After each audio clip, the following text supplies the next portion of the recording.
கர்த்தர் ஸ்தோத்திரம். கர்த்தருக்காக இந்த நாள் தியானத்துக்கென்று ஒரு வேத பகுதியை வாசிப்போம். கொலோசியர் எழுதிய நிருபம் 3ஆம் அதிகாரம் 24வது வசனத்தை வாசிப்போம். கொலோசியர் எழுதிய நிருபம் 3ஆம் அதிகாரம் 24வது வசனம்.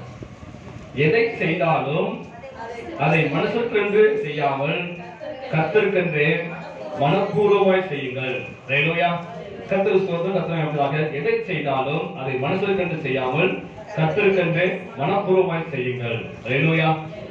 செய்தி தியானிக்கு முன்பாக இந்த கொலோசியர் பட்டணத்தை குறித்து, இந்த கொலோசியர் சபையை குறித்து சின்ன குறிப்பு என்னன்னா, இந்த நிருபத்தை எழுதுனது யார் தெரியுமா? அப்போஸ்தலர் பவுல் தான் எழுதினாரு. கிபி 64ஆம் ஆண்டுல இந்த நிருபத்தை கொலோசியர் பட்டணத்துக்கு, அந்த கொலோசியர் பட்டண சபைக்கு அந்த அப்போஸ்தலர் பவுல் எழுதினாரு. அது மட்டுமல்ல, இந்த கொலோசியர் சபையை ஸ்தாபித்தவர் யாருன்னு சொன்னா பவுல் கிடையாது, எப்ராப்பா என்று சொல்லக்கூடிய தேவ மனுஷன். அதாவது அப்போஸ்தலர் பவுலுக்கு கீழே இருந்த சீஷன் ஆகிய எப்ராப்பா என்று சொல்லக்கூடிய மனுஷன் தான் இந்த ஊழியத்தை ஸ்தாபித்தாரு, சபையை ஸ்தாபித்தாரு. அது மட்டுமல்ல, இந்த நிருபம் எழுதும் போது அப்போஸ்தலர் பவுல் ரோமாபுரியிலே ஜெயில இருந்தாரு. அங்க சிறைச்சாலை இருக்கும்போது இந்த நிருபத்தை எழுதினாரு. சிறைச்சாலை இருக்கும்போது அப்போஸ்தலர் பவுல் இன்னொரு நிருபத்தை எழுதினாரு. என்ன நிருபம்? ரோமர் நிருபமும் அப்போஸ்தலர் பவுல் சிறையில் எழுதினாரு. அது மட்டுமல்ல, இந்த கொலோசியர் பட்டணம் என்பது இந்த சபை வந்து எப்பாப்ராவால் நிறுவப்பட்டது. அது மட்டுமல்ல, இங்க வந்து சரி, இந்த கொலோசியர் பட்டணத்தை அப்போஸ்தலர் பவுல் பார்க்கவும் கிடையாது, இந்த விசுவாசத்தை சந்தித்ததும் கிடையாது. அப்படி யாரும் சந்திக்காத போது, அவர் பார்க்காத போது அந்த விசுவாசிகள் பாசம் கொண்டு அன்பு கொண்டு இந்த நிருபத்தை அவருக்கு ஆலோசனையாக எழுதியிருக்கிறாரு. அது மட்டுமல்ல, இந்த கொலோசியர் பட்டணம் என்பது பிரிகியா மாகாணத்தில் இருக்கக்கூடிய ஒரு பட்டணம். இது வந்து பார்த்தீங்கன்னா சரி, லவோதியா பட்டணத்துக்கும் எராப்போலி சொல்லக்கூடிய பட்டணத்துக்கும் அருகாமையில இருக்கக்கூடிய பட்டணம். ஆனா இந்த நாட்களிலே இந்த பட்டணம் எல்லாமே அழிந்து போச்சு. இந்த பட்டணமே எதுவுமே இன்னைக்கு இல்லை. கொலோசியர் பட்டணமும் சரி, இந்த லவோதியா பட்டணமும் சரி, இந்த எராப்போலி சொல்லக்கூடிய பட்டணமும் சரி, எதுவுமே இன்னைக்கு இல்லை. இதெல்லாம் மண்ணில் புதைந்து கிடக்குது. இந்த தொழில்நுட்ப ஆராய்ச்சியாளர்கள் இதெல்லாம் ஆராய்ச்சி பண்ணிக்கிறாங்க. ஹல்லேலூயா.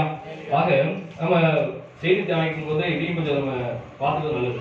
ஒவ்வொரு சபை எப்படி உருவானது, யாரால் உருவாக்கப்பட்டது, எப்பொழுது எழுதப்பட்டது என்று குறித்து தியானிச்சோம்னா அது நல்லா இருக்கும். ஹல்லேலூயா. ஆக இந்த நாட்களில் தேவனை கொடுத்த வார்த்தை பார்த்தீங்கன்னா சரி, எதை செய்தாலும் அது என்ன செய்யுமா? மனுஷருக்கென்று செய்யாமல் கர்த்தருக்கென்று மனப்பூர்வமாய் செய்ய வேண்டும். ஹல்லேலூயா. இதற்கு ஒத்த வேத வசனம் இன்னொரு இடத்துல 1 கொரிந்தியர் வாசிப்போம்.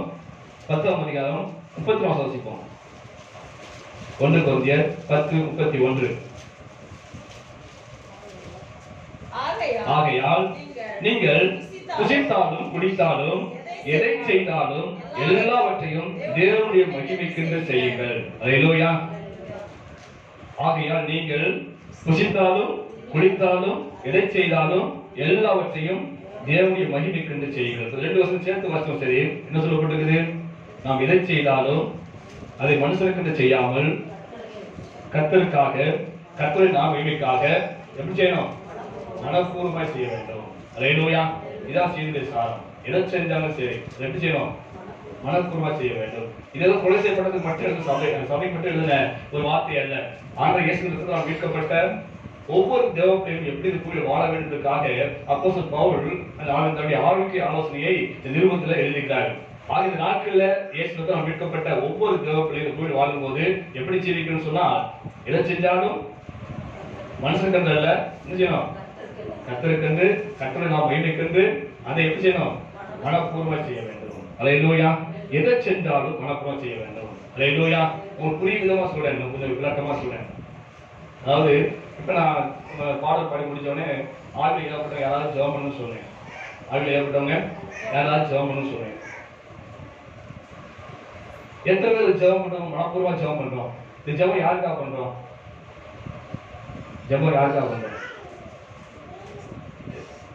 இந்த ஆராதனை ஆசிரியப்பட வேண்டும். இந்த ஆராதனை தேவன் நாம் மையப்பட வேண்டும். இந்த ஆராதனை வந்து ஆண்டவர் சுகந்த வாசனை ஏற்றுக்கொள்ள வேண்டும். ஊழியக்காரனை அவர் மாம்சத்துக்கு பேசாதபடி ஆவியானவர் நடத்த வேண்டும் அப்படின்னு சொல்லி என்ன செய்ய வந்து ஜெபம் பண்ணணும். யாருக்காக ஜெபம் பண்றோம்? சொல்லுங்க. எனக்காகவா? எனக்காக? ஆண்டு மகிமைக்காக ஜெபம் பண்றோம். சொல்ல வாய் வர மாட்டேங்குது. ஆண்டுடைய நாம் மகிமைக்காக தான் ஜெபம் பண்றோம். இதை எத்தனை மனப்பூர்வமா செய்யறோம்? ஒவ்வொரு வாரம் ஜெபம் பண்ண சொல்லும்போது இந்த 1-2 பேர் தான் ஜெபம் பண்ண முடியும். மற்றவங்க செய்யணும். சொல்லுங்க. மனப்பூர்வம் ஜெபம் பண்ணுமா? சரி, இப்படி ஜெபம் பண்ண ஆளுங்க என்ன செய்யலாம் அப்படின்னு சொல்லி இந்த காணிக்கைக்காக ஜெபம் பண்ண சொல்றேன். அப்ப என்ன செய்றாங்க? பிறர் சொல்லி ஜெபம் சொன்னவங்க என்ன செய்றாங்க? ஜெபம் பண்றாங்க. இது யாருக்காக ஜெபம் பண்ணாங்க? சொல்லுங்க, யாருக்காக ஜெபம் பண்ணாங்க? நம்ம பேச மாட்டேங்கிறீங்க. இப்ப ஜெபம் பண்ற யாருக்காக ஜெபம் பண்ணாங்க? ஃபாஸ்டா பண்றாங்க. சொல்லிட்டாங்களே அவங்க கட்டாயத்தமா பண்றாங்க. மனப்பூர்வமா செய்யறோமா? சொல்ற காரியம் புரியுதா? புரியுதா உங்களுக்கு? மனப்பூர்வமா ஜெபம் பண்ணணுமா?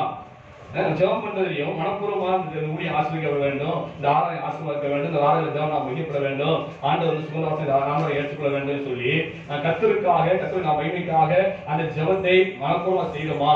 இல்ல கட்டாயத்தால் செய்யறோமா? பேர சொன்னா மட்டும் கட்டாயத்தால் ஜெபம் பண்ணுவேன், கட்டாயத்தால் ஜெபம் இந்த ஜெபத்துக்கு பலன் என்ன செய்யாது? கிடைக்காது. ஏன்னா இதுதான் எதை செய்தாலும் என்ன செய்யணும்? நாம் மனப்பூர்வம் செய்ய வேண்டும். அல்லேலூயா. நாம் புசித்தாலும் குடித்தாலும் என்ன செய்யணுமா? அதுல என்ன செய்யணும்? தேவனுடைய நாமம் மகிமைப்பட வேண்டும். அல்லேலூயா. புசித்தாலும் சரி, சாப்பிட்டாலும் சரி, அது என்ன செய்யணுமா? தேவன் நாமம் மகிமைப்படணும். அல்லேலூயா. நான் ஒரு தகப்பனா இருக்கிறேன், என் பிள்ளை ஒரு தப்பு செஞ்சுச்சுன்னா என்ன சொல்லுவாங்க ஊர்ல? சொல்லு, என்ன சொல்லுவாங்க? பிள்ளை வளர்ந்து பாரு சொல்லுவாங்க இல்லையா? அப்ப அவள் செய்யற தவறுனால யாரு கெட்ட பேரு? அப்பா கெட்ட பேரு. அப்ப தேவ பிள்ளைகளுக்கு நாம செய்யற தவறுகள், நாம் செய்யற பாவங்கள் யாரு கெட்ட உண்டாக்குது? ஆண்டவர் தான் கெட்ட உண்டாக்குது. அல்லேலூயா. அப்ப நம்ம நல்லா செஞ்சோம் சொன்னா அது யாருக்கு பெருமை? ஆண்டவருக்கு பெருமை. அல்லேலூயா. அதனால எதை செஞ்சாலும், நீ சாப்பிட்டாலும் சரி, சாப்பிட்டாலும் என்ன செய்யணும்? தேவனுடைய நாமம் மகிமைப்படும். அல்லேலூயா. சில சாப்பிடுறது பார்த்துருப்பீங்க, அடிச்சானா அதை சாப்பிடக்கூடாது. பக்கத்துல என்ன செய்யும்? சேதம் அப்படியே பார்த்தீங்கன்னா மேல கீழே வரைக்கும் கடைசி நினைச்சாங்க. அப்படி சாப்பிடுறதுனால என்ன இருக்குது? ஆண்டோட பிள்ளையாகலாம் இப்படி உட்கார்ந்து காணாத கண்ட மாதிரி நினைச்சாங்க, இப்படி சாப்பிடானே என்று சொல்லுவாங்க இல்லையா? அப்ப என்ன தேவனுடைய பிள்ளைக்கு செய்யற எந்த குறையும் குற்றமும் கூட யாரை பாதிக்குது சொன்னா ஆண்டவரை பாதிக்குது. நம்ம தெரிந்து கொண்ட ரட்சித்த தேவனை பாதிக்குது. அதனால ஆண்டவர் சொல்றாரு, நீ புசித்தாலும் சரி அது தேவன் நாம மகிமைப்பட வேண்டும். அல்லேலூயா. சாப்பிட்டாலும் இந்த 4 நாட்கள் இருக்கலாம், சோறு வச்சுக்கணும், கடன் முடிய உள்ளமைக்குள் வராது. அல்லேலூயா. அந்த அளவுக்கு சாப்பிடும் போது கூட நாம் தேவன் நாம் மகிமைக்காக சாப்பிடுறாரு. குடிச்சாலும் கூட ஏதோ பானத்தை குடிக்கிறோம், அந்த பானத்தின் மூலம் அந்த குடிக்கிறது மூலமா என்ன செய்யணும்? தேவநாமம் மகிமைப்படணும். நம்ம காணாமல் குடிச்சாங்க அது கூட என்ன செய்ய என்ன இப்படி குடிக்கிறாரு அப்படின்னு சொல்லி சொல்றது செய்வாங்க. ஆக புசித்தாலும் சரி, குடிச்சாலும் சரி, எதை செய்தாலும் அதை தேவநாமம் மகிமைக்கு என்ன செய்யணும்? நாம் செய்ய வேண்டும். அதை மனப்பூர்வமா செய்ய வேண்டும். நான் ஜெபம் பண்ணாலும் மனப்பூர்வமா ஜெபம், ஆண்டவர் ஆவாராய் ஆசீர்வதி ஆண்டவரே அப்படின்னு மனப்பூர்வமா ஜெபம். கடமைக்காக நான் ஜெபம் பண்ண சொன்னா அந்த ஜெபத்துக்கு பலன் கிடைக்காது. அல்லேலூயா. எதை செஞ்சாலும் சரி, ஒரு காட்டுக்கு வேலைக்கு போறோம், கூலி வேலைக்கு போறோம். அந்த காட்டுக்கு கூலி வேலைக்கு போனாலும் கூட இந்த முதல் சொன்ன குறைச நிருபம், அந்த நிறுவனத்தில் முன்னாள் பாட்டிலும் சரி, ஒரு எஜமான வேலைக்கு போனாலும் சரி, எப்படி இருக்கணுமா? அந்த வேலை செய்யறதுல எப்படி இருக்கணும்? முதல் வாசிங்க குறைசல 3:23 வாசிங்க. 3:23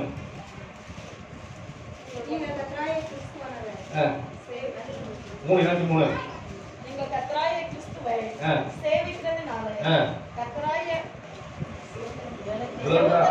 பலனை கர்த்தராலே பெறுவீர்கள் என்று அறிந்து எதை செய்தாலும் அதை மனுஷருக்கென்று செய்யாமல் கர்த்தருக்கென்று மனப்பூர்வமாய் செய்யுங்கள். கூலி வேலைக்கு போறோம், கூலி வேலைக்கு போகும்போது நம்ம வேலை செய்யும் போது பார்த்தீங்கன்னா சரி, அநேக உலக மனிதர்கள் அப்படியே ஜெபிட்டு கொடுப்பாங்க, பாத்தீங்களா இல்லையா? கொஞ்சம் நிமிந்து கொடுப்பாங்க, உட்காந்து நேரத்தை வந்து போய்கிட்டு இருப்பாங்க. அப்படி நம்ம தேவப்பிள்ளையை நாம போய் ஒரு காற்று வேலை செய்யும் போது, கூலி வேலை செய்யும் போது அந்த மாதிரி நாம வேலையை வந்து மெனக்கெடுத்தினாலோ, வேலையை வந்து சோம்பலா உட்காந்து நம்ம நேரத்தை வீணாக்கி இருந்தாலோ என்ன சொல்லுவாங்க? என்ன சொல்லுவாங்க? கேட்கறது இல்லையா? உலகத்தை கேட்காம பேசிட்டு கேட்கறீங்க, என்ன கேட்கறது இல்லையா? என்ன சொல்லுவாங்க? இவெல்லாம் சர்ச்சுக்கு போறானா இப்படி எழுந்துவாங்க, இப்படி வேலைக்கு வந்துட்டு இப்படி உட்கார்ந்து இருக்கானே, வேலை செய்யாம உட்கார்ந்து வீணா வெட்டி பேசி பேசிக்கிட்டானே சொல்லுவாங்க. அவங்க வேலை செய்யற இடத்துல கூட நாம என்ன செய்யணும்? ஆண்டவர் மகிமைக்காக, மனுஷனுக்காக அல்ல, அந்த மனுஷனுக்காக கூலி வேலைக்கு அல்ல, தேவன் நாம் மகிமைக்காக அந்த இடத்துல கொடுத்த வேலையை உண்மையா செய்யணும். அல்லேலூயா. அதான் சொல்லப்பட்டது, எதை செஞ்சாலும் சரி. அல்லேலூயா. நம்ம ஆராதனைக்கு வந்தாலும் சரி, அந்த ஆராதனைக்கு கட்டாயத்துக்கு அவங்க அநேக பேர் கட்டாயத்துக்கு வராங்க. அவங்க என்ன செய்வாங்க? ஸ்தோத்திரம் பண்ண மாட்டாங்க, துதிக்க மாட்டாங்க, சேர்ந்து பாட மாட்டாங்க, கை தட்ட மாட்டாங்க, இப்படி நடிப்பாங்க, அப்படி நடிப்பாங்க, அவங்க வழி பார்ப்பாங்க, இப்படியே தான் சொல்லுவாங்க. ஆறாவது முழுக்க போச்சிடுவாங்க. இப்ப இவங்க யாரு? இவங்க யாரு? சொல்லுங்க, வாய்ப்பு வந்து என்ன பேச மாட்டேங்க வந்துடும். இவங்க யாரு? கட்டாயத்தினால ஆராதிக்க வந்தவங்க. ஹல்லேலூயா. கட்டாயத்தினால வந்து பாஸ்டர் கேட்பாரு, வரல கேட்பாரு, அவர் கட்டாயத்தினால வந்தவங்க. ஏதோ ஞாயிறு சனிக்கிழமை ஞாயிற்றுக்கிழமை ஆராதிக்க போகணும் கிறிஸ்தவங்க, அதனால பெருசி வந்து போவோம் அப்படின்னு சொல்லி கட்டாயத்தினால ஆராதிக்கிறவங்க. ஹல்லேலூயா. மனப்பூர்வத்தில் ஆராதிக்கிறோம். மனப்பூர்வமா வரும்போது சந்தோஷம் இருக்கும். சரியான நேரத்துக்கு வந்து ஆராதிப்போம், வந்து நல்ல பாட்டு பாட உற்சாகம் கைதட்டுவோம், அப்படியாக உற்சாகமா இருக்கும். வந்து அது வந்து மனப்பூர்வம் செய்த ஆராதனை. ஹல்லேலூயா. ஆக எதை செஞ்சாலும் ஆராதனை செஞ்சாலும் சரி, அது மனப்பூர்வம் செய்ய வேண்டும். உபவாச ஜெபம் ஜெபம் பண்ணாலும் சரி, எப்படி செய்யணும்? மனப்பூர்வம் செய்ய வேண்டும். ஹல்லேலூயா. உபவாச ஜெபத்துக்கு இன்னைக்கு சாப்பிட்டு ஜெபம் பண்ணாங்க, சாப்பிட்டு வந்து ஜெபம் வர்றாங்க. அது என்னது பேரு? உபவாச ஜெபம். என்ன செய்யறாங்க? சாப்பிட்டு வராங்க. அப்ப என்னது? யாருக்காக ஜெபம் பண்ண போறோம்? பாஸ்டருக்காக ஜெபம் பண்ண போறோம், ஆண்டவர் சமூகத்துல தேசத்துக்காக ஜெபம் பண்ண போறோம், இந்த ஊருக்காக ஜெபம் பண்ண போறோம். இதெல்லாம் மனப்பூர்வமா செஞ்சாதான் அதுக்கு பிரதிபலன் கிடைக்கும், பதில் கிடைக்கும். ஏதோ பாஸ்டருக்கு போலன்னா பாஸ்டர் என்ன கேட்பாரு அப்படின்றாங்க, பாஸ்டருக்காக சாப்பிட்டு உட்காந்து ஜெபம் பண்ணா அது என்ன பலன் கிடைக்கும்? அவன் எதை செய்தாலும் என்ன செய்யணும்? கர்த்தருக்காக செய்யணும். ஹல்லேலூயா. அது பாஸ்டர் ஏமாத்துற மாதிரி. பாஸ்டர் ஏமாற மாட்டாரு, அவர் வாட்டு வேலை பார்த்து இருப்பாரு. ஆனா யாரை ஏமாத்துறீங்க? ஆண்டரை ஏமாத்துறீங்க. ஜெபத்துக்கு என்ன செய்யாது? பலன் கிடைக்காது. ஏன்னா மனப்பூர்வம் செய்யல. கட்டாயத்தினால ஜெபம் பண்ணி கட்டாயமா பாஸ்டருக்கு வர்றீங்க, கட்டாயத்தினால ஜெபம் பண்ணீங்க. ஹல்லேலூயா. அது நிமித்தம் அந்த பலனை நான் பெற்றுக்கொள்ள முடியாது. அதை சொல்ல வரேன். நாம் மனப்பூர்வம் செய்யலைன்னு சொன்னா அந்த பலன் நமக்கு கிடைக்காது, கிடைக்காது. அதனால அவருடைய ஆசீர்வாதம் பெற்றுக்கொள்ள முடியாது. ஆக எதை செய்தாலும் எப்படி செய்யணும்? மனப்பூர்வமா செய்ய வேண்டும். ஹல்லேலூயா. அந்த நாட்களிலே நாம் எதெல்லாம் மனப்பூர்வம் செய்யணும்னு சொல்லி வேதத்தின் அடிப்படையிலே ஒரு சில காரியங்கள் தியானிப்போம். முதல்ல வாசிப்போம், லேவியாகமத்துல 22:21 வாசிப்போம். கர்த்தருக்கு ஸ்தோத்திர பலியை செலுத்தினால் மனப்பூர்வமாய் அதை செலுத்துவீர்களாக. ஹல்லேலூயா. ஆண்டவருக்கு ஸ்தோத்திர பலி செலுத்தினா கூட எப்படி செய்யணும்? மனப்பூர்வம் சொல்லணும். துதிங்க சொல்லி துதிக்க முடியாது. என்ன செய்யணும்? தமிழ் வந்து எல்லாம் துதிங்க, சத்தமா துதிங்க. ஆண்டவர் அப்படி சொல்லி துதின்னு சொல்லி தூண்டி விட்டு என்ன செய்யக்கூடாது? ஸ்தோத்திரம் சொல்லக்கூடாது. அதனால தேவன் நம்ம மகிழக்கூடாது. எப்படி இருக்கணும்? ஆண்டவர் துதிக்கும் போதும் ஸ்தோத்திரம் பண்ணும் கூட மனப்பூர்வ ஸ்தோத்திரம் செய்யணும். ஹல்லேலூயா. ஆண்டவர் செய்த நன்மைகளுக்காக, ஆண்டவர் செய்த நன்மைக்காக, இனி செய்யப்படும் நன்மைக்காக தேவன் என்ன செய்யணுமா? மனப்பூர்வமாய் ஸ்தோத்திரம் செய்ய வேண்டும். ஹல்லேலூயா. நீ அநேக பாஸ்டருக்காக ஸ்தோத்திரம் பண்றோம், பாஸ்டருக்காக துதிக்கிறோம், அப்படிதான் துதிங்க சொல்றதுனால துதிக்கிற முடிய மனப்பூர்வ கர்த்தரை துதிக்க. ஆண்டவரே கடனாக இந்த கண்மணிகள் காத்து வந்தீங்க. ஆண்டவரே என் போக்கில் வந்து எவ்வளோ ஆபத்தில் பார்த்து எல்லாவற்றையும் விலக்கி காட்டுவது தேவைக்காக நன்றி ஆண்டவர் சொல்லி மனப்பூர்வம் உள்ளத்திலிருந்து விஷயம் வந்தவரே ஸ்தோத்திரம் செய்யணும். அசல் சொல்கிறது, ஸ்தோத்திரம் பண்ணுகிறவன் என்னை மகிமைப்படுத்துகிறான். யாரை மகிமைப்படுத்துறோம்? உழைக்காரன் இல்ல, தேவனை மகிமைப்படுத்துறோம். ஹல்லேலூயா. அதை மனப்பூர்வம் செய்யும் போது நமக்கு ஆசீர்வாதம். ஹல்லேலூயா. 2வது வசனம் வாசிப்போம். 33 அதிகாரத்துல 33 அதிகாரம் 11 வசனம் 14 வரைக்கும். ஆகையால் கர்த்தர் அஸ்ரிய ராஜாவை சேனாதிபதிகளை அவர் மேல் வரப்பண்ணினார். அவர் மனசே முச்செடியில் பிடித்து 2 வெண்கல சங்கிலியால் அவனை கட்டி பாபிலோனுக்கு கொண்டு போனார்கள். இப்படி அவன் நெருக்கப்படுகிறது. தன் தேவனாகிய கர்த்தரை நோக்கி கெஞ்சி தன் பிதாக்களின் தேவனுக்கு முன்பாக மிகவும் தன்னை தாழ்த்தினான். அவரை நோக்கி அவன் விண்ணப்பம் பண்ணி கொண்டிருந்த போது அவன் கெஞ்சுதலுக்கு இறங்கி அவன் ஜெபத்தை கேட்டு திரும்ப எருசலேமில் தன்னுடைய ராஜ்யத்துக்கு வரப்பண்ணினார். கர்த்தர் தேவன் என்று அப்பொழுது மனசு அறிந்தான். தாவீதுடைய நகரத்தின் வெளி அலங்கத்தை கீயோனுக்கு மேற்கே இருக்கிற பள்ளத்தாக்கு தொடங்கி மீன் வாசல் மட்டும் கட்டி ஓபேலை சுற்றிலும் அதை வளைந்து அதை மிகவும் உயர்த்தி யூதாவில் அரணான பட்டணங்கள் எல்லாம் ராணுவ தலைவரை வைத்து கர்த்தருடைய ஆலயத்திலிருந்து அந்நியர்களையும் அந்த விக்கிரகத்தையும் எடுத்து போட்டு கர்த்தருடைய ஆலயம் உள்ள மலையிலும் எருசலேமிலும் தான் கட்டியிருந்த எல்லா பலிபீடங்களையும் அகற்றி பட்டணத்திற்கு புறம்பாய் போட்டுவிட்டு கர்த்தருடைய பலிபீடத்தை செப்பனிட்டு அதன் மேல் சமாதான பலிகளையும் ஸ்தோத்திர பலிகளையும் செலுத்தி இஸ்ரவேலின் தேவனாகிய கர்த்தரை சேவிக்க வேண்டும் என்று யூதாவுக்கு கட்டளையிட்டான். அல்லேலூயா. அங்கே பார்க்கின்ற மனாசே ராஜாவுக்கு ஆண்டவர் நன்மை செய்தபடினாலே அந்த நன்மைக்கு பதிலாக ஆண்டவருக்கு வந்து ஸ்தோத்திர பலி செலுத்துறான். ஸ்தோத்திர பலி என்று சொன்னாலே தேவன் நமக்கு செய்த நன்மைகளுக்கு என்ன செய்யணும்? நன்றி செலுத்துதான் ஸ்தோத்திர பலி. அல்லேலூயா. அது செலுத்தலாம். அப்ப நாம் தேவன் தந்த வாழ்க்கையெல்லாம் எவ்வளவு நன்மை செய்திருக்கிறாரு, எவ்வளவு ஆபத்துல இருந்து விபத்துல இருந்து ஆண்டவர் காத்திருக்காரு, எவ்வளவு வியாதிகளுக்கு குறைகளுக்கு ஆண்டவர் விலகி காத்திருக்காரு, அதுக்கெல்லாம் என்ன செய்யணும்? ஆண்டவர் சொல்றது ஸ்தோத்திர பலி செலுத்தணும். எப்படி செலுத்தணும்? மனப்பூர்வமாய் செலுத்தணும். அல்லேலூயா. அது மனப்பூர்வம் செலுத்தும் போதுதான் அந்த ஸ்தோத்திர பலி தேவனுக்கு பிரியமுள்ளதா இருக்கும். அல்லேலூயா. இன்னும் வசனம் சங்கீதம் 107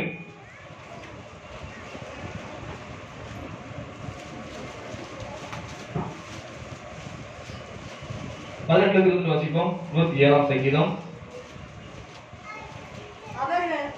அவர்கள் ஆத்துமா சகல போஜனத்தையும் ஆலோசிக்கிறது. அவர்கள் மரண வாசல்களை பரிகரிக்கிறார்கள். தங்கள் ஆபத்திலே கர்த்தரை நோக்கி கூப்பிடுகிறார்கள். அவர் இக்கட்டிலிருந்து அவர்களை நீங்களாக்கி ரட்சிக்கிறார். அவர் தமது வசனத்தை அனுப்பி அவர்கள் குணமாக்கி அவர் அழிவுக்கு தப்புவிக்கிறார். அவர்கள் கர்த்தரை அவருடைய கிருபை நிமித்தமும் மனுப்புதற்கு அவர் செய்கிற அதிசய நிமித்தமும் துதித்து ஸ்தோத்திர பலி செலுத்தி அவருடைய கிரியையெல்லாம் ஆனந்தத்தோடு துதிப்பார்களாக. அல்லேலூயா. தேவன் செய்த நன்மைகளுக்காக நன்றி செலுத்துவது என்னது? ஸ்தோத்திர பலி. அல்லேலூயா. அதை செய்யும் போது மனப்பூர்வமா செய்ய வேண்டும். அல்லேலூயா. இன்னொரு வாசியம் சங்கீதம் 116 சங்கீதம் 116 12 வாசிப்போம். கர்த்தர் எனக்கு செய்த எல்லா உபகாரங்களுக்காகவும் அவர் எண்ணத்தில் செலுத்துவேன்.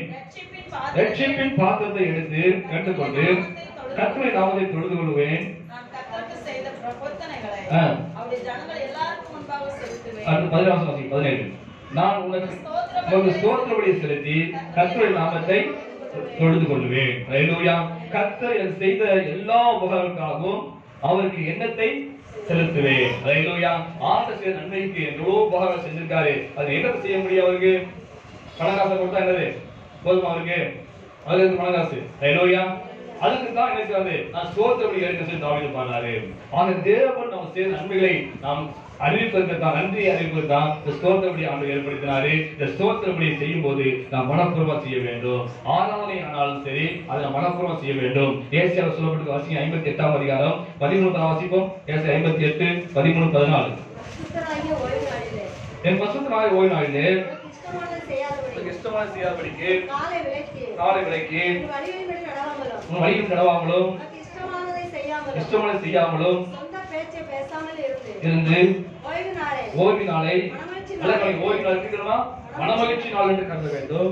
கர்த்தருடைய பரிசுத்த நாளை மகிமை நாள் என்று சொல்லி அதை மகிமையாக எண்ணுவாயானால் அப்பொழுது கர்த்தரில் மனமகிழ்ச்சியாக இருப்பாய். பூமியின் எந்த உன்னை ஏற்றுக்க பண்ணி உன் தகப்பனாகிய யாக்கோபுடைய சோதரத்தால் உன்னை போஷிப்பேன். கர்த்தரை வாய் என்று சொல்லிட்டு. அல்லேலூயா.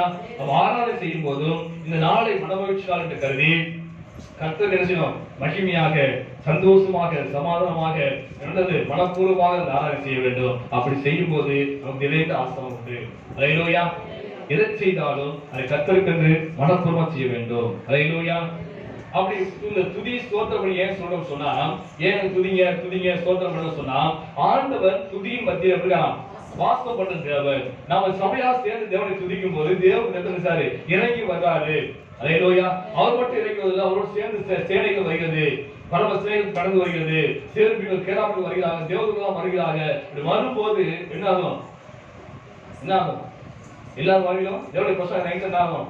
எல்லாருடைய ஆசீர்வாதம் தான். தடைகள் எல்லாம் மாறி போகும். உதாரணத்துக்கு பாருங்க, யோசபாத் ராஜா, அவன் வாழ்க்கை பெரிய நெருக்கடி வந்துச்சு. நிறைய சேனைகள் ராஜாக்கள் அவங்க விரோதமா படையெடுத்து வந்தாங்க. அவங்களால சமாளிக்க முடியல. ஆண்டவர் சொல்லிட்டு அழுதான்.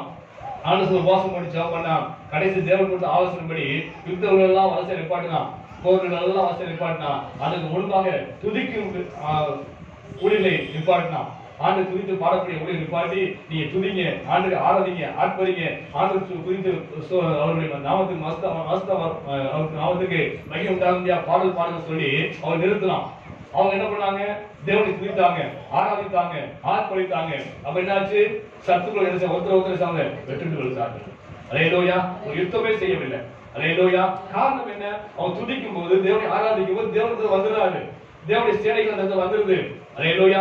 தேவனுடைய பிரசன்னம் இறங்கி வருது. அது வரும்போது என்ன ஆகுது சொன்னா, எதிரிகளை நம்ம என்ன செய்யணும் தெரியாமல் ஒருத்தருக்கு ஒருத்தர் வெட்டிட்டு விழுந்தாங்க. அல்லேலூயா. அது துதிய வல்லமை இருக்குது, ஸ்தோத்திரம் செய்ய வல்லமை இருக்குது. அதனால துதிங்க துதிங்க ஸ்தோத்திரம் பண்ணுங்க சொல்றோம். வாயத்திலிருந்து ஸ்தோத்திரம் பண்ணுங்க சொல்றோம். அல்லேலூயா. அது உண்மையிலே மனப்பூர்வமா நீ செஞ்சு சொன்னா கண்டிப்பா வாழ்க்கை ஆசீர்வாதம் வந்திருக்கும். அது மனப்பூர்வ கட்டாயத்தினால ஏதோ பாஸ்டர் சொல்றாருன்றதுக்காக பாஸ்டர் பார்க்கறாங்களே மற்றவங்க பார்க்கறதுக்காக துதிக்கும் போது ஸ்தோத்திரம் பண்ணும்போது அது பலனை அனுபவிக்க முடியாது. அல்லேலூயா. இன்னொரு உதாரணம் அப்போஸ்தலர் பவுலுடைய வாழ்க்கையை பார்க்கிறோம். பவுல் சீலாவும் பார்த்தீங்கன்னா சரி, தேவனுடைய வார்த்தையை அறிவித்ததுனால அவங்க சிறைச்சாலையில அடைக்கப்பட்டிருக்காங்க. அவங்களை வஸ்திரங்களாக உரிந்து அடித்து காயப்படுத்தி ரத்தம் சொட்ட சொட்ட கொண்டு போய் வச்சாங்க. அந்த தொழுமரத்தை கட்டி வச்சிருக்காங்க. அந்த நேரத்துல பவுல் சீலா என்ன பண்ணாங்க? தேவனை பாடி துதித்தார்கள். அல்லேலூயா. அவங்களுக்கு வேதனையான வேலையில, அவ்வளவு சோதனையான வேலையில ஆண்டவர் பாடி துதித்தார்கள் சொல்லப்பட்டிருக்கு. அப்படி பாடி துதிக்கும் என்ன ஆச்சு? அந்த சிறைச்சாலை என்ன செய்யுது? அதிர்ந்தது. அஸ்திவாரமே அதிர்ந்தது. அஸ்திவாரமே அதிர்ந்தது என்று சொல்லப்பட்டிருக்கு. அல்லேலூயா. கதவு திறந்தது, கட்டுகள் தெரிப்பட்டு போனது. அவர் விடுதலையாளர் வசனத்தை வாசிக்கிறோம். காரணம் என்ன? அந்த இடத்துல யார் இருக்குது? ஆண்டவர் வந்திருக்கிறார். வானத்தை பூமி உண்டாக்கின தேவன் அந்த இடத்துல வந்திருக்கிறாரு. அதனால அந்த அஸ்திவாரம் தாங்க முடியாத அளவுக்கு அதிர்ந்தது என்று வசனம் சொல்கிறது. அல்லேலூயா. ஆக துதிக்கும் ஸ்தோத்திரத்துக்கு வல்லமை இருக்குங்க. அல்லேலூயா. அதை பெற்றுக்கொள்ள சொன்னா நாம மனப்பூர்வமா ஆண்டவரை ஸ்தோத்திரம் பண்ண வேண்டும், மனப்பூர்வமா தேவனை துதிக்க வேண்டும். அப்படி செய்யும் போதுதான் இந்த ஆசீர்வாதத்தை பெற்றுக்கொள்ள முடியும். அல்லேலூயா. இரண்டாவது வாசிப்போம். ரோமர்ல 6:17 வாசிப்போம். ரோமர் 6:17.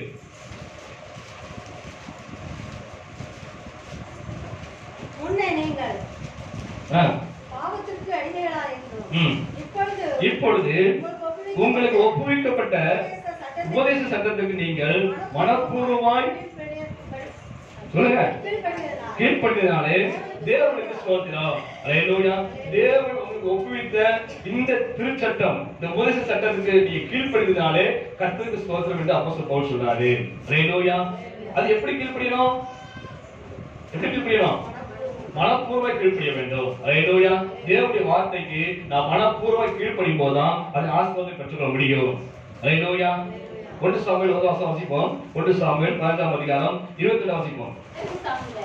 அதற்கு சாமுவேல் கர்த்தருடைய சட்டத்துக்கு கீழ்ப்படிவதை பார்க்கிறோம், சர்வாங்க தகனப்படுகிறோம், கர்த்தருக்கு பிரியமாய் இருக்குமோ, பலியை பார்க்கிறோம் கீழ்ப்படிதலும், ஆட்டுக்காரர் இடத்தை பார்க்கிறோம் செவி கொடுத்தலும் உத்தமம். அல்லேலூயா. உங்கள் பலியை பார்க்கிறோம் என்னது? கீழ்ப்படிதல் என்னது? உத்தமம். அல்லேலூயா. நீ என்னென்ன காரியத்தை சொல்றாலும் சரி, நீ என்னதான் அம்மா கொடுத்தாலும் சரி, அதெல்லாம் பெருசல்ல. என்ன முக்கியம்? கீழ்ப்படிதல் முக்கியம். அல்லேலூயா. கீழ்ப்படிதல் முக்கியம். அதே சமயத்துல அந்த கீழ்ப்படிதல் எப்படி சொன்னா மனப்பூர்வமா இருக்க வேண்டும். அல்லேலூயா. உதாரணத்துக்கு ஒரு டாக்டர் இருக்காரு, அவன் உடம்பு சரியில்லை, டாக்டர் காமிக்கிறோம். அந்த டாக்டர் சொல்றாரு, என்ன சொல்றாரு? ஐயா அந்த மாத்திரை என்னச்சிங்க சாப்பிட்டதுக்கு முன்னால ஒன்று போடுங்க, இன்னொரு மாத்திரை என்னச்சிங்க சாப்பிட்டதுக்கு அப்புறம் போடுங்க, இந்த மாத்திரையை ராத்திரி படுக்கும்போது போடுங்க, அதெல்லாம் பச்சை குடிக்கூடாது, வெண்ணி தான் குடிக்கணும் அப்படின்னு சொல்றாரு. என்ன செய்வோம்? அதை கொடுத்த டாக்டர் பார்த்தாக்காரு. ஆனா என்ன செய்ய வந்து கரெக்டா இந்த மாத்திரையா இதான் காலையில போட்டு நான் வருதா அப்படின்னு சொல்லி பார்த்து வந்து காலையில் மாத்திரை போட்டு சாப்பிடுறோம், சாப்பிட்ட அப்புறம் மாத்திரை போடுறோம், தண்ணி விளக்கு பச்சை கொடுத்தா சாப்பிட சொல்லிட்டாரு, வெள்ளித்தண்ணி கொடுக்கணும் அப்படின்னு சொல்லி கேட்டு வந்து வெள்ளித்தண்ணி சாப்பிடுறோம். அப்ப ஒரு டாக்டர் சொல்ற உலகப்புறமான டாக்டர் சொல்ற ஆலோசனையே நம்ம அப்படியே மனப்பூர்வமா கீழ்ப்படிக்கிறோம். அதான் டாக்டர் பார்த்தாக்காரு, மனப்பூர்வமா கீழ்ப்படிக்கிறோம். ஆனா தேவன் சொன்ன வார்த்தைக்கு, தேவன் கொடுத்த வசனத்துக்கு நாம அப்படி மனப்பூர்வமா கீழ்ப்படிக்கிறோமா? நினைச்சு பாருங்க. அவனை எதை செஞ்சாலும் கர்த்தருக்கு என்று மனப்பூர்வமாய் என்ன செய்வது செய்யும் போதுதான் அதன் ஆசீர்வாதத்தை பெற்றுக்கொள்ள முடியும். அல்லேலூயா. மனப்பூர்வமா கீழ்ப்படியும் போது நிறைய ஆசீர்வாதம் உண்டு. அது ஒண்ணு ரெண்டு சொல்றேன். முதலாவது பாருங்க, கானான் தேசத்துக்கு ஆண்டவர் இயேசு அழைக்கப்பட்டிருக்காரு. அந்த அழைக்கப்பட்ட இடத்துல அங்கே நமக்கு தெரியும் ராட்சச நினைச்சது குறைப்பட்டது வாசம் வாசிக்கிறோம். ராட்சசம் குறைப்பட்டதுனாலே மரியாதை சொல்றாங்க, நம்ம ராட்சசம் குறைப்பட்டதுன்னு சொல்றோடனே அந்த அம்மா சொல்றாங்க, ஏசு சொல்றாங்க, இப்படி ராட்சசம் குறைப்பட்டதா ஏதாவது செய்யும் சொல்லும் போது அவர் சொல்றாரு, ஸ்ரீ உனக்கு எனக்கு என்ன, என் வேலைக்கு வரவில்லைன்னு சொல்றாரு. அவன் வேலைக்கு வந்த போது அவர் என்ன சொல்றாரு, அங்க காலில் கூடிய கச்சாரிகள் இருக்குது. இவர்கள் எப்பொழுதுமே வீட்டுல போகும்போது சரி வரும்போது சரி காலை கட்டி தான் வருவாங்க போவாங்க. அந்த பழக்கம் உண்டு. அதனால எல்லா வீடுகளையும் வந்து வாயில வந்து தண்ணி வச்சிருப்பாங்க எப்பயுமே. அது போல கச்சாடிகள் 2 கிலோ 3 கிலோ பிடிக்கத்தக்க கச்சாடிகள் 6 சாடி இருக்குது.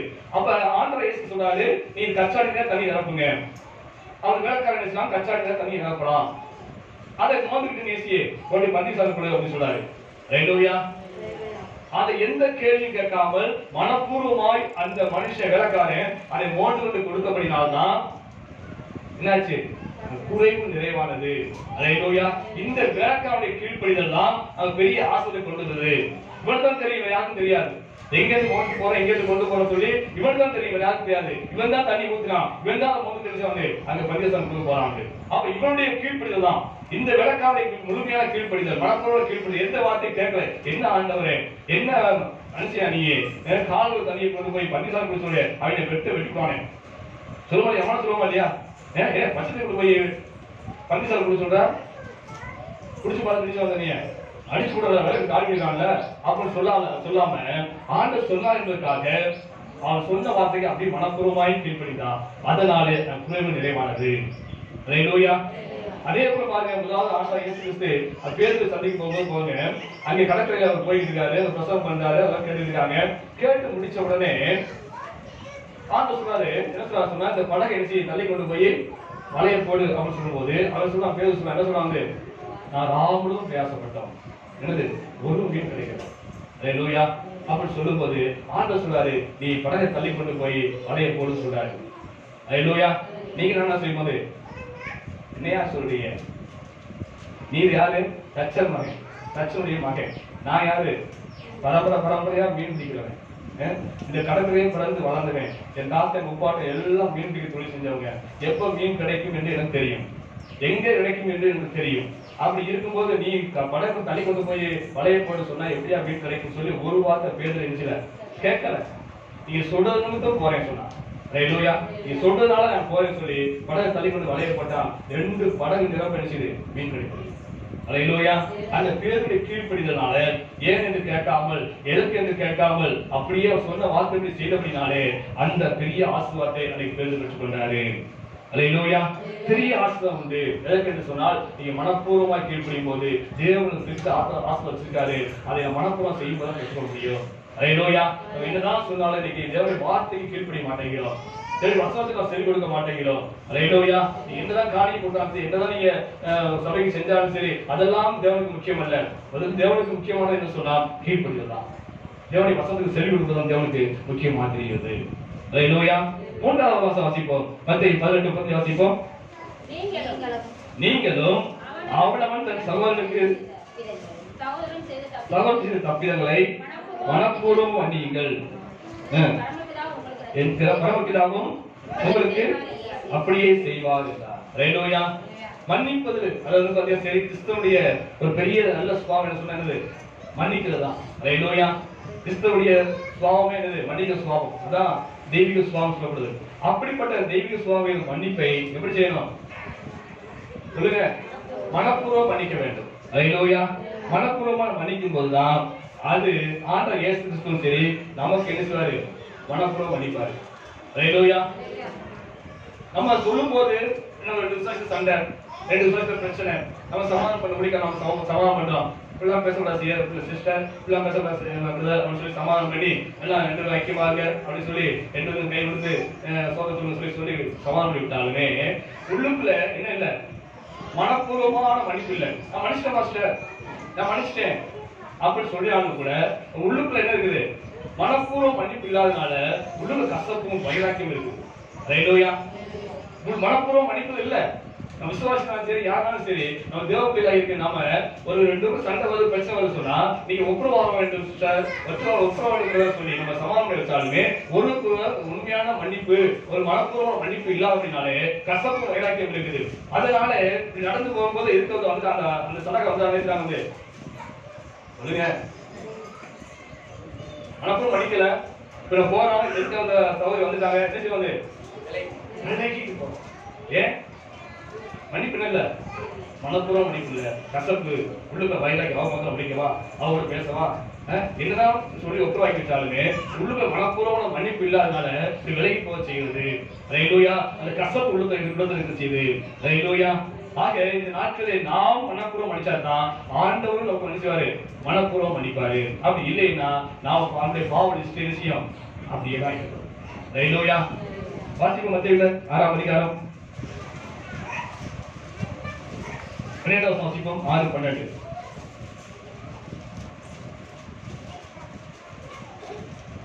6:12. எங்கள் கடனாளிகளுக்கு நாங்கள் மன்னிக்கிறது போல எங்கள் கடன்களை எங்களுக்கு மன்னியும். நாங்க எப்படி மற்றவர்கள் மன்னிக்கிறோமோ அது போல எங்களுக்கு மன்னியும் என்று தான் ஆண்டவர் ஜெபம் சொல்லிட்டாரு. ஹல்லேலூயா. தேவன் கற்றுக் கொடுத்த ஜெபத்திலேயே மன்னிப்பு தான் முக்கியத்துவம் கொடுத்தாரு. ரொம்ப ஹல்லேலூயா. நான் எப்படி மற்றவர்கள் மன்னிக்கிறோம் அது போல எனக்கு மன்னியும் ஆண்டவரே என்று ஜெபம் சொன்னார் ஆண்டவர். அது 14 வாசிப்போம். 14:15. நீங்கள் உபவாசிக்கும் போது 14:15. மனுஷனுடைய தப்பிதங்களை மன்னித்தால் உங்கள் பரமபிதா உங்களுக்கு மன்னிப்பார். மனுஷனுடைய தப்பிதங்களை நீங்கள் மன்னியாம போனால் உங்கள் பிதா உங்களுக்கு தப்பிதங்களை மன்னியாதிருப்பார். ஹல்லேலூயா. நீங்க மனப்பூர்வமா மன்னிக்காத பட்சத்துல தேவனும் உங்களுக்கு மனப்பூர்வம் மன்னிக்க மாட்டாரு. ஹல்லேலூயா. வசனம் சொல்லி வாசிப்போம். எபேசியர்ல 4ஆம் அதிகாரம் 30 வசனம் வாசிப்போம். எபேசியர் 4:32. ஒருவருக்கொருவர் வாசிங்க. தயவாகவும் மன உருக்கமாகவும் இருந்து கிறிஸ்துவுக்கு தேவன் உங்களுக்கு மன்னித்தது போல நீங்களும் ஒருவருக்கொருவர் மன்னியுங்கள். ஹல்லேலூயா. ஆண்டவர் இயேசு கிறிஸ்து எப்படி மன்னிச்சாரோ எப்படி மன்னிச்சாரு? சொல்லி காட்டாரா? எப்படி மன்னிச்சாரு? எவ்வளவு பாவம் செஞ்சோம், எவ்வளவு அக்கிரமம் செஞ்சோம், எல்லாம் ஆண்டவர் சொன்ன உடனே என்ன செய்யறாரு? மன்னிச்சிட்டாரு, மறந்துட்டாரு. ஹல்லேலூயா. நான் பாவத்தான் தூக்கி எரிச்சாரு, அது முதுகுல எரிஞ்சிட்டா சொல்லப்பட்டிருக்குது. கடல் ஆழத்துக்கு கீழே விழுந்தாரு, போட்டு எரிச்சாரு, அது கோச்சிட்டா சொல்லப்பட்டிருக்குது. அந்த அளவுக்கு தேவனுடைய பாவத்தை எல்லாம் மன்னிச்சிருக்கும் போது நாம் என்ன செய்யணும்? நமக்கு விரோதமா ஒட்டு செய்யற பாவத்தை அதே போல மன்னிக்கணும். ஹல்லேலூயா. நாம் செய்யற பாவமா அவ்வளவு ஒரு பாவம் செஞ்சுமே, ஆண்டவரும் தூசமா பேசணுமே, அப்படிப்பட்ட வாயுக்கு ஆண்டவர் மன்னிச்சிருக்காரு. அப்படி இருக்கும்போது நமக்கு விரோதமா பேசுற வாயை நம்ம மன்னிக்க வேண்டியது அவசியமா இருக்குது.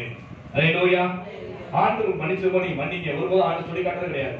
நீ அப்படிலாம் பண்ணியே, நீ அப்படிலாம் பேசினியே அப்படின்னு சொல்லி காட்டுறதே கிடையாது. அது போல நாம் மற்றவங்க செய்யணும், மன்னிக்க வேண்டும். ஹல்லேலூயா. அது மட்டும் இல்ல, வேதம் சொல்லி மன்னிப்பு சொல்லும்போது நம்முடைய காணிக்கையை தேவன் அங்கீகரிக்கணும்னு சொன்னால் என்ன வேணும்? நம்ம காணிக்கையை தேவன் அங்கீகரிக்க வேண்டும் சொன்னால் போற காணிக்கை அந்த காணிக்கை ஆண்டவர் அங்கீகரிக்காத கண்டுக்க கிடையாது. ஆனால் நம்ம காணிக்கை அங்கீகரித்து பலனை ஆண்டவர் தர வேண்டும் சொன்னால் முதலாவது நம்ம சகோதரி மத்தியில் இருக்கக்கூடிய அந்த கஷ்டத்துக்காக என்ன செய்வது? நீங்க ஒப்புரவாக வேண்டும். வாசிப்போம். மத்தேயுல 5ஆம் அதிகாரம் 23 வாசிப்போம். மத்தேயு 5:24. நீ பலிபீடத்தில் இருக்கும்போது காணிக்கை செலுத்த வந்தால் சகோதரனுக்கு குறை உண்டு என்று கண்டால் அங்கேதானே உன் பலிபீடத்தில் காணிக்கை வச்சுட்டு போய் உன் சகோதரன் ஒப்புரவாக்கு. ஹல்லேலூயா. உன் காணிக்கை போடாத ஆண்டு ஏற்றுக்கொள்ள மாட்டாரு, அங்கீகரிக்க மாட்டாரு, அதுக்கு ஆஸ்பத்திரி தர மாட்டாரு. முதல்ல வச்சுட்டு போய் ஒப்புரவாயிட்டு வந்து காணிக்க போடு, அப்பதான் அங்கீகரிக்க சொல்றாங்க. ஹல்லேலூயா. அப்படி காணிக்கை அங்கீகரிக்கப்பட வேண்டும் சொன்னால் நம்ம என்ன செய்யணும்? நம்ம சகோதரன் என்ன செய்யணும்? ஒப்புரவாக வேண்டும். ஹல்லேலூயா. ஒரு குறைகள் குற்றம் எது செஞ்சாலும் நான் மன்னிக்க வேண்டும். ஆண்டவர் இயேசு கிறிஸ்து பாருங்க, அவருக்கு என்ன பாடுகள் கோயில் வரும்போது என்ன கஷ்டம் கொடுத்தாங்க. வாழை அடிக்கிட்டாங்க, சிறுவை அரைஞ்சாங்க, சவுக்க அடிச்சாங்க, காரை துப்புடாங்க, கோலம் தலையில அடிச்சாங்க, இப்படி எல்லாம் செய்தாங்க. ஆண்டவர் இயேசு கிறிஸ்துவை ரத்தம் சொட்ட அடிச்சாங்க. அப்படி இருந்த போது கூட சிறுவை தொங்கும் போது சொன்னாரு, பிதாவே உங்களுக்கு என்ன செய்யுங்க?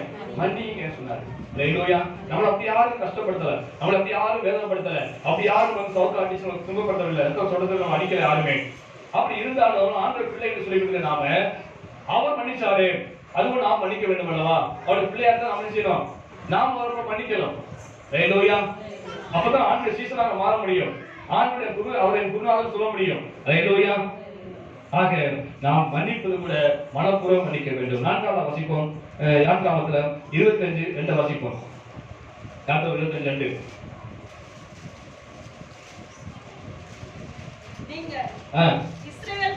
இஸ்ரவேல் புத்திரர் எனக்கு காணிக்கையை கொண்டு வரும்படிக்கு அவர்கள் சொல்லு, மனப்பூர்வமாய் உற்சாகத்துடன் கொடுப்போம் எவனோ காணிக்கை வாங்குவீராக. ஹல்லேலூயா. எவ்வாறு காணிக்கை கொடுக்கும் போது கூட எப்படி கொடுக்குமா?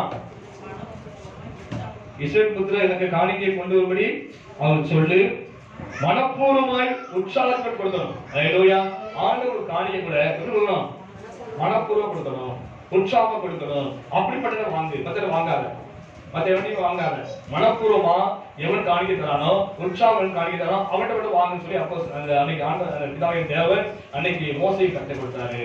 ஹalleluya. இந்த காணிக்கை வாங்கி ஆண்டவர் செய்யக்கூடாது. இந்த காணிக்கை வாங்கி சொல்லுங்க, இந்த காணிக்கை வாங்கி என்ன சொல்ற ஆண்டவர்? போட்டு காசு போட்டுதான் பணத்தை போட்டுக்கோம், இதை வாங்கி என்ன செய்யற ஆண்டவர்? எதுக்காக காணிக்கை கொண்டு சொன்னாரு? அவருடைய ஆலயத்துல அவருடைய பணியை செய்வதற்கு அதுதான் என்னது? சம்பளம். அதுதான் பைபிள் சொல்லப்படுது. அந்த ஆண்டுடைய வேலையை செய்யக்கூடியவங்களுக்கு, ஆண்டுடைய பணியை செய்யக்கூடியவங்களுக்கு அதுதான் சம்பளம். அந்த 12 கோத்திரத்துல ஆண்டவர் எடுத்தாரு, எல்லாம் அந்த கானான் தேசத்துக்கு பகுத்து கொடுத்தாரு. ஆனா லேவி கோத்திரத்துக்கு கூட என்ன இல்ல, பங்கு இல்ல. ஹalleluya. அது ஆண்டவர் சொன்னாரு, நான் தான் பங்குச்சாரு. அப்ப கர்த்தருக்கு கொடுக்கிறது யாருக்கு சேரும் சொன்னா ஊழியக்காரருக்கு சேரும். அப்ப அதுக்காக தான் ஆண்டவர் அந்த சொன்னாரு, நீ காணிக்கை கொண்டு வந்து இருந்துச்சு ஆலயத்தை கொடு, மனப்பூர்வமாய் உற்சாகப்படுத்த வாங்கினியே. அந்த காணிக்கை யாருக்கு சொன்னா கர்த்தர் வாங்கி செலவழிக்க போறது கிடையாது, ஆண்டவர் இயேசு வந்து செலவழிக்க போறது கிடையாது. வாங்கி வந்து அதே யாருக்கு சொன்னால் அவருடைய பணியை செய்வதற்கு அப்பதான் உற்சாகம் செய்வாங்க. ஹalleluya. ஒரு ஊழியக்காரர் இருக்கிறான், ஒரு ஊழியக்காரர் இருக்கா, ஒரு காமத்தில் ஊழிய செய்யலாம் வச்சுக்கேன், காமத்தில் போய் ஊழிய செய்யலாம். அவங்க சபையில 10 இருக்காங்க வச்சுங்க, அவங்க யாருக்கும் அந்த காணிக்கை கொடுக்குறது காணிக்கை போற பார்க்கவும் கிடையாது வச்சுங்களேன். அந்த ஊழிய என்ன செய்வான் சொல்லுங்க? என்ன செய்வான்? பசியா பட்டினியா எத்தனை நாளைக்கு கிடப்பான்? தப்பான வழியில போக ஆரம்பிச்சுவான். போக ஆரம்பிச்சாங்க. அப்ப தப்பான வழியில போகும்போது அது யாருக்கு கெட்ட பேரு? ஆண்டவர் கெட்ட பேரு. ஹalleluya. எஜமான் அவர்தான். ஹalleluya. அந்த அழைத்த தேவன் அவர்தான். அவருக்கு அவன் பட்டினியா பசியா முடிவு செஞ்சு பார்த்தான். ஆனால் ஜனங்கள் எதுவும் கொடுக்கல அப்படின்னு சொன்னா அது யாருக்கு கெட்ட பேர் ஆகுது? தேவனுக்கு கெட்ட பேர் ஆகுது. ஹalleluya. அப்படி அந்த ஆலயத்துல ஆகாரம் குறைந்து போகாதபடிக்கு என்ன செய்வான்? ஆலயத்தில் ஆதாரம் குறைந்து போகாதபடிக்கு அவருடைய ஆலயத்தில் என்ன செய்வான்? காணியை கொண்டு வாருங்கள், தசமபாகத்தை கொண்டு வாருங்கள் சொல்லி ஆண்டவர் சொன்னாரு. ஹalleluya. அடுத்து தாவீது சொன்ன வாசிப்போம், சங்கீதம் 16 வாசிப்போம், 2-3. 2-3. என் நெஞ்சமே நீ கர்த்தரை நோக்கி தேவரீர் என் ஆண்டவராய் இருக்கிறீர், என் செல்வம் உமக்கு வேண்டியதாயிராமல், அழகவனிய என் செல்வம் உமக்கு வேண்டியதாயிராமல் பூமியில் உள்ள பசுத்தவர்களுக்கும் நான் என் முழு பிரியத்தையும் வைத்திருக்கிற மகாத்மாக்களுக்கும் அது வேண்டியிருக்கிறது என்று சொன்னாய். ஹalleluya. அவருக்கு தேவையில்லை காணிக்கை, அதுக்கு தேவை பசுத்தவர்களுக்கு தேவையில்லை, ஆண்டு முடிவு செல்வம் தேவை. ஹalleluya. இன்னும் வாசிப்போம் கலாத்தியர் 6ஆம் அதிகாரம் 6 வாசிப்போம், கலாத்தியர் 6:6-7.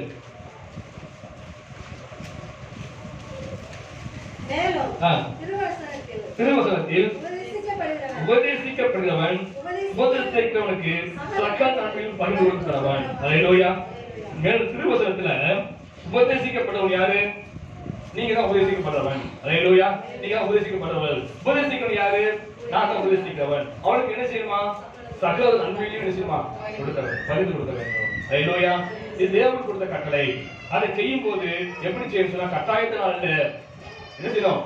மனப்பூர்வமா செய்ய வேண்டும். அது மனப்பூர்வம் செய்யும் போதுதான் அதன் ஆசீர்வாதம் பெற்றுக்க முடியும். ஹalleluya. 2 கொரிந்தியர் வாசிப்போம், 9 வாசிப்போம். 2 கொரிந்தியர் 9:7. அவனவன் விசுவாசம் அல்ல கட்டாயம் அல்ல தன் மனதை நியமித்தபடியே கொடுக்கிறவன் உற்சாகம் கொடுக்கிற தேவன் பிரியமாக இருக்கிறார். ஹalleluya. அதை உற்சாகம் கொடுக்க வேண்டும். ஹalleluya. எந்த அளவுக்கு அளக்கிறோமோ அந்த அளவு தேவன் சொல்றாரு நமக்கு அளப்பார். எல்லாமே நாம் மன்னிப்பதிலும் சரி, மன்னிப்பதிலையும் நாம் எந்த அளவுல மன்னிக்கிறோமோ அந்த அளவு ஆண்டவர் சொல்றாரு நாம் மன்னிப்பார். ஹalleluya. கொடுப்பதிலும் சரி, நீ எந்த அளவு கொடுப்பீங்களோ அந்த அளவு ஆண்டவர் நாம் திருப்பி கொடுப்பார். ஹalleluya.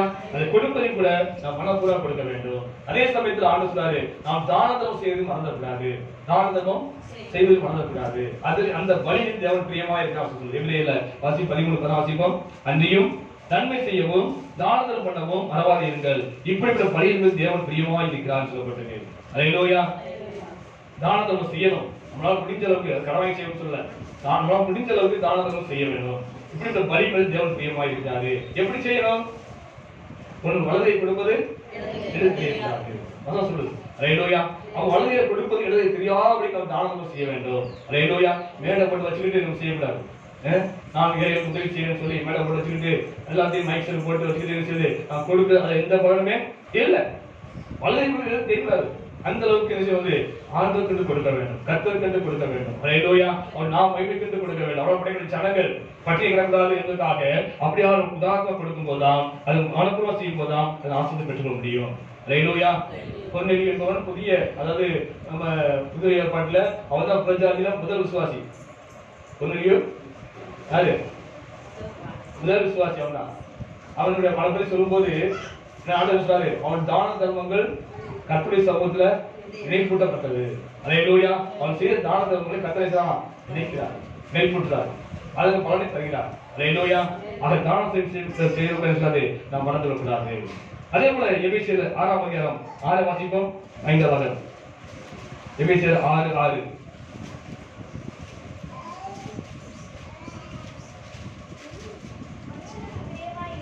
மனுஷருக்கு பிரியமாய் இருந்து பிரியமாய் இருக்க விரும்புவதாய் பார்வைக்கு ஊழியம் செய்யாமல் கிறிஸ்துவின் ஊழியக்காரராக மனப்பூர்வமாய் தேவனுடைய சித்தப்படி செய்யுங்கள். ஹல்லேலூயா.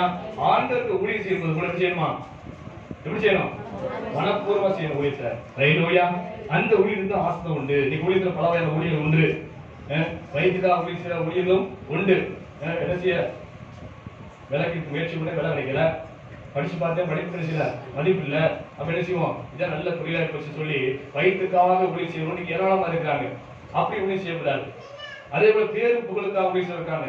பேர் கிடைக்கும், புகழ் கிடைக்கும் என்பதற்காக இன்னைக்கு ஊழியம் செய்யறது என்ன செய்ய நிறைய இருக்காங்க, நிறைய இருக்காங்க.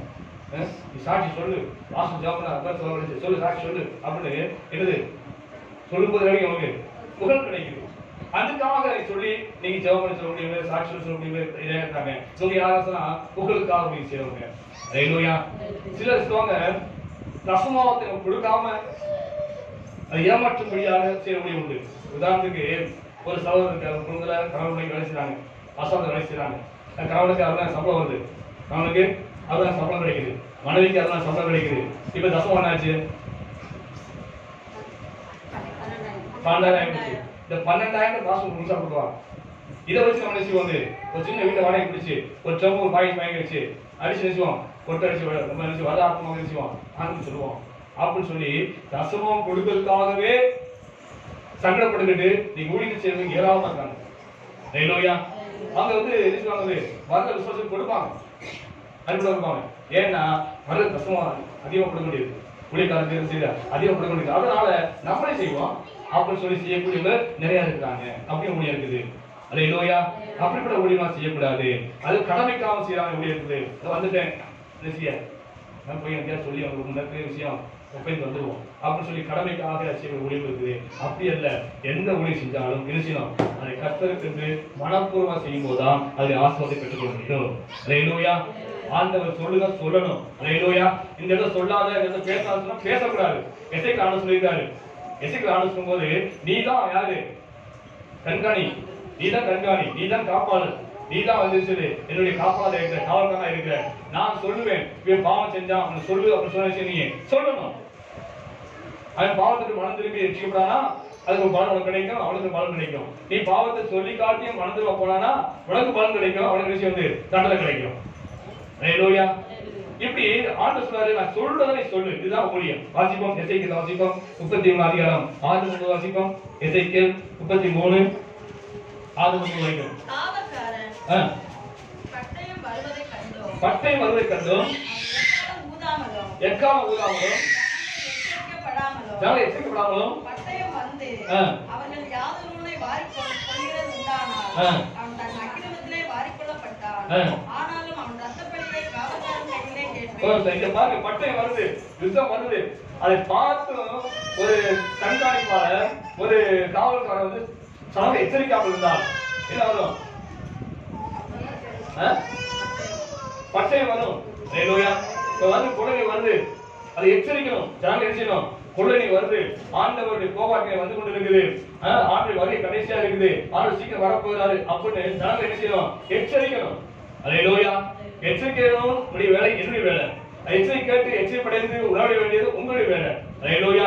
என் வேலை நான் கண்டிப்பா செய்யணும்.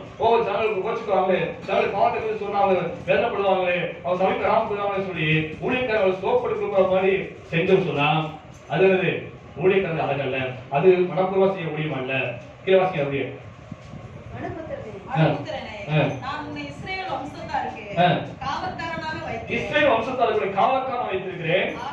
ஆகையால் நீ என் வாயினாலே வார்த்தையை கேட்டு என் வாயினாலே வார்த்தையை கேட்டு என் நாமத்தினாலே அவர்களை எச்சரிப்பாயாக. நாமத்தினாலே எச்சரிப்பாயாக. நான் துன்மார்க்கனை நோக்கி துன்மார்க்கனே சாகவே சாவாய் என்று நீ சொல்லி சாகவே சாவாய் என்று சொன்னால் நீ துன்மார்க்கனை தன் துன்மார்க்கத்தில் இராதபடி எச்சரிக்கத்தக்கதாக அதை அவனுக்கு சொல்லாமல் போனால் அந்த துன்மார்க்கன் தன் அக்கிரமத்திலே சாவான். ஆனாலும் அவன் ரத்த பலியை உன் கையிலே கேட்பேன். ஹல்லேலூயா. என்ன சொன்னார் ஆண்டவர்? சொல்லு. ஹல்லேலூயா. மனுஷனை பார்க்காத, மனுஷனை பிரியப்படுத்த அப்படி செய்யாத, தேவனை பிரியப்படுத்த செய்யி, பரப்பை அழிவுக்கு தப்ப முடியாத எச்சரி என்று ஆண்டு சொல்லாரு. அப்படியாக மனப்பூர்வமா செய்ய வேண்டியது வேலை. ஹல்லேலூயா. ஊழியமானது மனப்பூர்வம் செய்யணும். கட்டாயத்தினாலேயோ இல்ல பணத்துக்காகவோ இல்ல ஆதாயத்துக்காகவோ செய்ய வேண்டிய ஊழியம் அல்ல. மனப்பூர்வம் ஊழியம் செய்ய வேண்டிய அவசியமா இருக்குது. நாம் எல்லாரும் ஊழியத்துக்கு அழைக்கப்பட்டிருக்கோம். எல்லாருக்கும் ஊழியம் உண்டு. ஹல்லேலூயா. நான் ஊழியத்தை பல வகையான ஊழியம் சொன்னேன். நேரடியான ஊழியம் உண்டு, மறைவான ஊழியம் உண்டு, பொதுவான ஊழியம் உண்டு, அழைப்பு ஊழியம் உண்டு. அவர் எல்லாரும் ஆண்டு ஊழியத்துக்கு அழைச்சிருக்கிறாரு. எந்த விதத்திலாவது ஆண்டோட வார்த்தையை மட்டும் நினைச்சணும், சுவிசேஷமும் அறிவிக்க வேண்டும். கண்ணால பார்க்கிறோம், இப்படி அழிவு வருது, குழந்தை வருது, இதை மட்டும் நினைச்சணும், சொல்லி எச்சரிக்கிறோம். நண்பர்களுக்கு தெரிஞ்சவங்களுக்கு சொல்லி எச்சரிக்கிறோம். மனதிலவே ஆண்டு பற்றிக்கோள், உனக்கு வாழ்க்கை அழிவு வந்துட்டு இருக்குது, நீ அது தப்புன்னு சொன்னா நீ ஆண்டு தேடி சொல்லி மற்றவர்கள் சொல்ல வேண்டிய ஒரு கடமை. அதை மனப்பூர்வம் செய்ய வேண்டும். ஹல்லேலூயா. கடமைக்காக கட்டாயத்துக்காக இல்ல, மனப்பூர்வம் ஆத்ம மாறவேண்டும் சொல்லி சொல்லும் போது உண்மையான ரட்சிப்பு வரும். அதெல்லாம் வாசகம் பெற்றுக்க முடியும். ஹல்லேலூயா. அதே மட்டுமல்ல, நாம் இன்னைக்கு ஆண்டு ஊழியத்தை செய்வது நிமித்தமாக, அது சாதாரண காய்கறி ஊழியமா இருக்கலாம், இல்ல கூற்ற ஊழியமா இருக்கலாம், இல்ல சண்டை நடத்த ஊழியமா இருக்கலாம், இல்ல வீட்டு நடத்த ஊழியமா இருக்கலாம், எந்த ஊழியமானாலும் சரி, அதை மனப்பூர்வம் செய்யும் போது அது நிமித்தமாக நம்முடைய சந்ததி ஆசீர்வதிக்கப்படும். ஹல்லேலூயா. நம்முடைய பிள்ளைகளை கர்த்தர் ஆசீர்வதிப்பாரு. நாம ஊழியம் செய்யும் போது இந்த ஊழியத்தின் நிமித்தமாக என் பிள்ளைகள் ஆசீர்வதிக்கப்படுவாங்க. அதை மனப்பூர்வம் செய்யும் போதுதான். ஹல்லேலூயா. நீ ஊழியம் பண்ணாரு, அப்படி பிள்ளை இன்னைக்கு ஆசீர்வாதம் சொந்தமான மாணவ வச்சுட்டாரு, சொந்தமா பேர் வச்சுட்டாரு, அந்த அளவுக்கு இருந்துச்சு. அவர் ஆசீர்வாதம் செய்து கொண்டிருந்தாரு. இதனால அந்த ஊழியர்கள் எடுத்துக் கொடுங்க. ஊழியத்தின் அவருக்கு ஆசீர்வதிக்கப்பட்டிருக்காரு. அவர் பிள்ளைகளாம் ஆசீர்வதிக்கப்பட்டிருக்கிறது. எல்லா பிள்ளைகளும் இன்னைக்கு ஆண்டு ஊழியத்தை செய்து கொடுத்தாங்க. அந்த அளவுக்கு ஆசீர்வாதம். காரணம் என்ன சொன்னா தேவனுடைய வார்த்தை படி இருக்குது. ஆதியாகமம் வாசிப்போம். ஆதியாகமம் 26:24 வாசிப்போம்.